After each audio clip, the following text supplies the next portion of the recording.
Okay, so this is the question that Kelsey was asking about in class today, and I've gone and found it. And this is from the 2006 NEEP trial exam, and it's a good example of the sort of quality of questions that the NEEP exams are well known for. It's a great question because it's taken pedigrees, which are on every exam, but it's looking at it from a different perspective. Rather than showing you a pedigree and asking you to work out what the mode of inheritance is based on the evidence in the pedigree.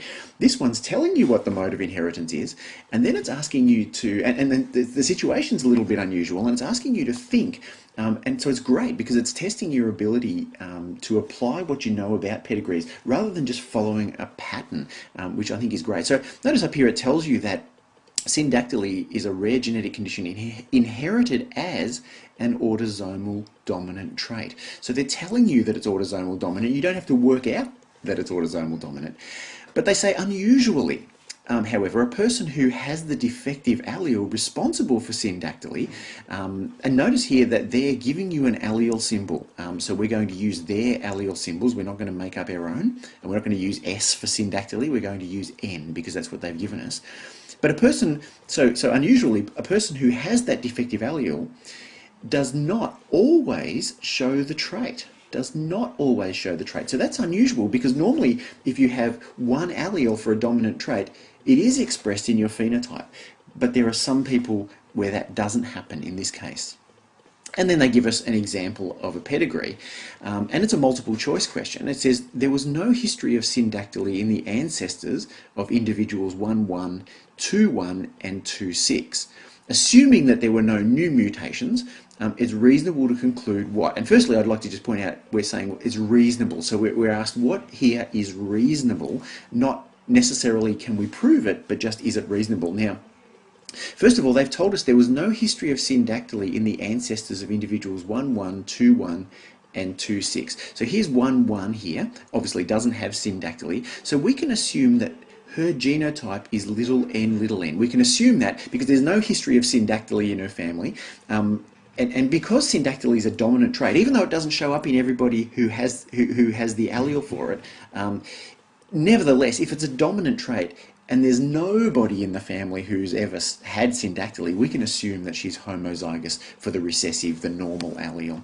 Okay, same for 2-1, which is this person here. We can assume that he's little n, and 2-6, this one over here. So in other words, what they're telling us is everybody marrying into this family is homozygous for the recessive trait. That's what they're not saying it, they're not specifically saying it, but they're giving us enough evidence to reasonably conclude that.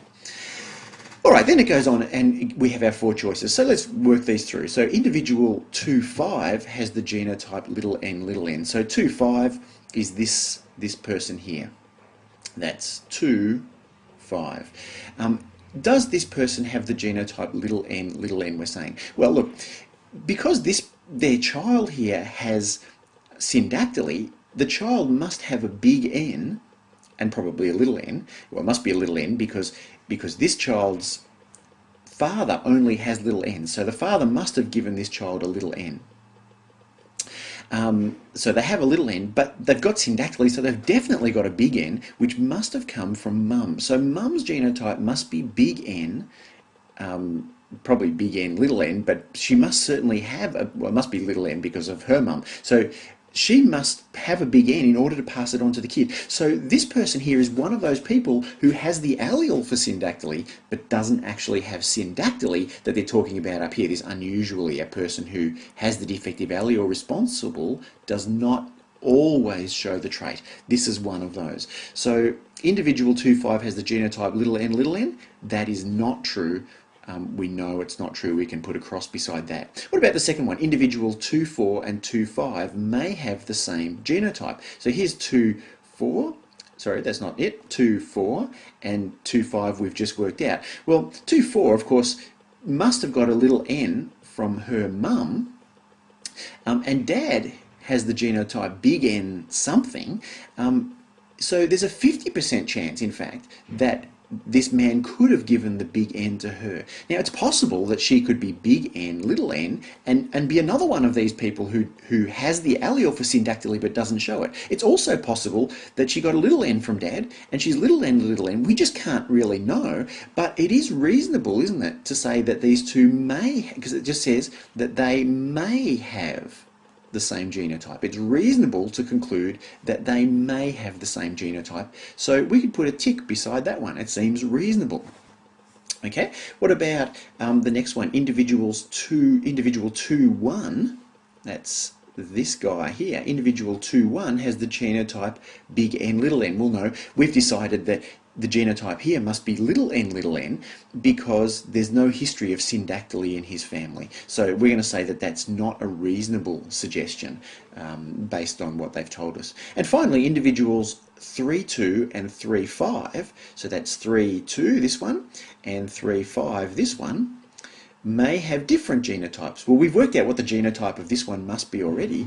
This one here must have at least one big N, or else she wouldn't have syndactyly. But if her dad has the genotype little n, then she must have a little n allele, which means that her genotype is exactly the same as 2 5s, not different, and so that's not a reasonable suggestion. So the most reasonable of these choices, is I meant to pick up the eraser. The most reasonable is this one here. That these two individuals may have the same genotype. But that was a pretty tough question, wasn't it? A fun one, but a tough one.